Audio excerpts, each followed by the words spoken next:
Molly King spends her days doing what she loves, playing music. I always wanted to be a music teacher.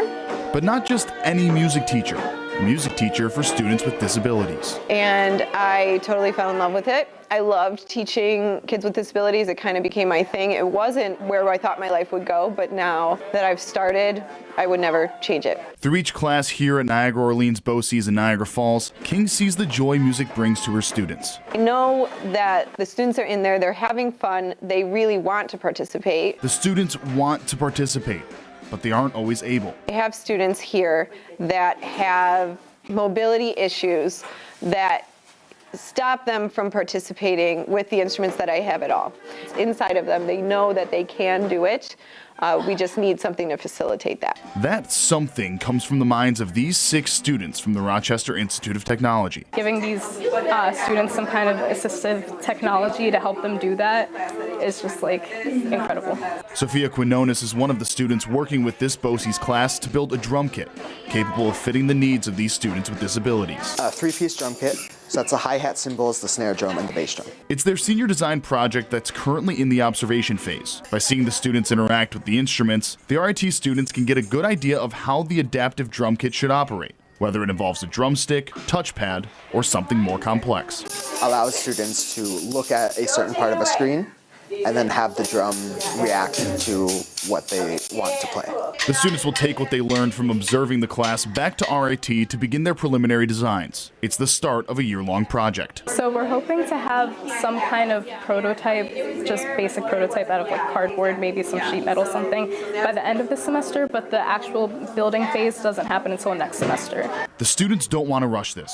They know how much of an impact this can have if done right. The whole group knows like how influential music can be in a person's life, and just giving students another way to express themselves is really, really great. They're the students that have the most mobility issues, so there's the students that don't really get a chance to participate. So I think when we have this, we're going to probably see something great. Nobody truly knows at all what it's like to have a baby in the NICU in a pandemic. Like, yeah. No one knows.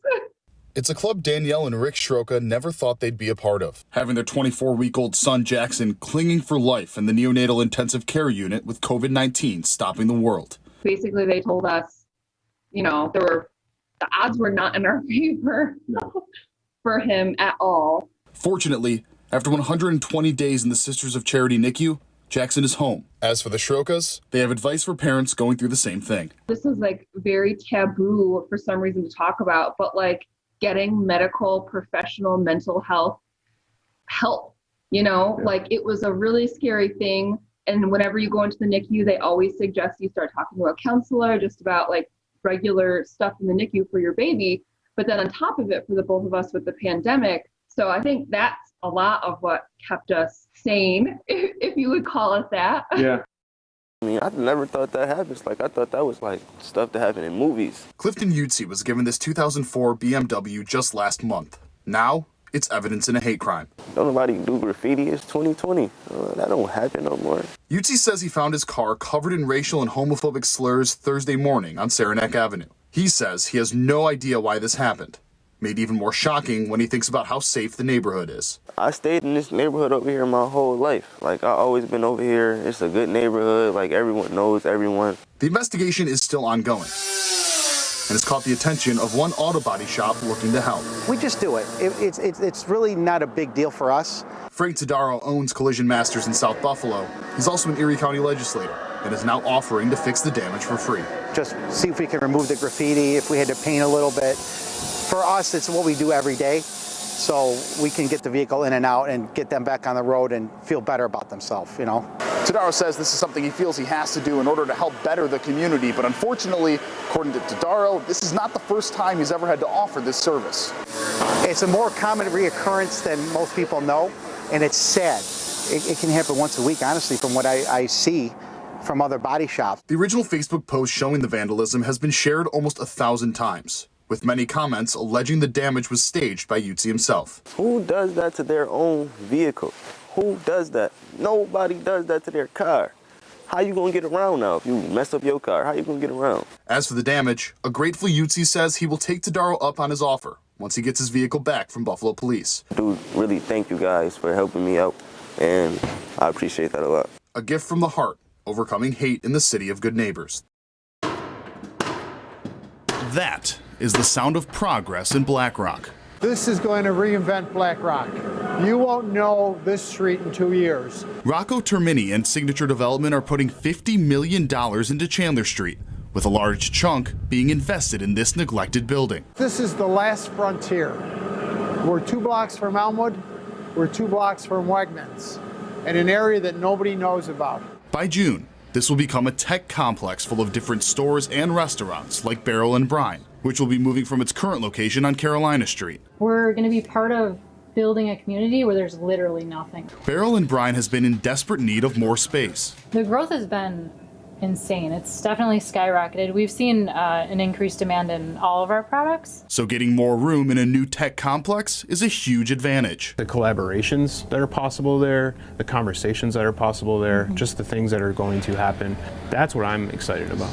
The complex here on Chandler Street will also have this outdoor courtyard for employees to use, which will include an actual volleyball court that they could use in the summer. This is all in an attempt to bring more tech jobs to the area. It's very difficult to get millennials that are software developers to come to Buffalo because we don't have the cool space. They're hoping this will become that cool space, bringing a lot of talent and hundreds of jobs to the Buffalo region.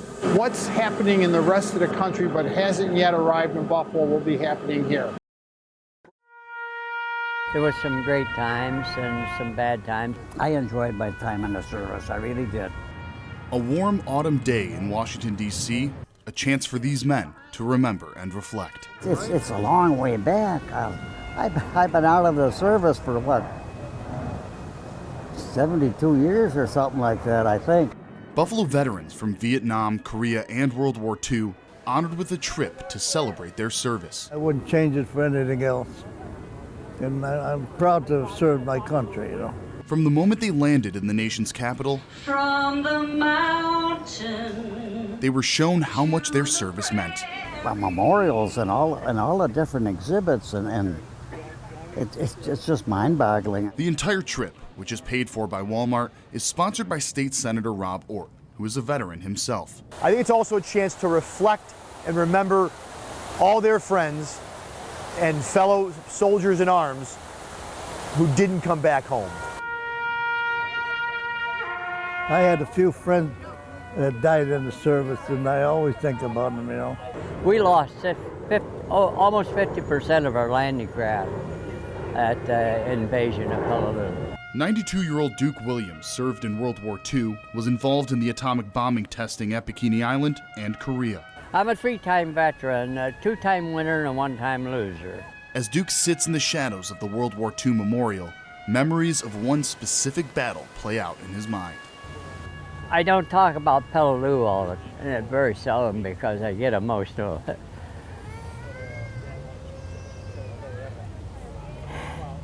I'll be all right. It's just a hellhole.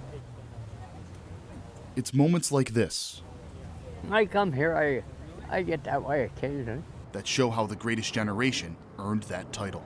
Williams and these men fought for freedom during times of turmoil. Give a lot of people a better life. It's an honor to come here. It's a great honor. And their nation is eternally grateful.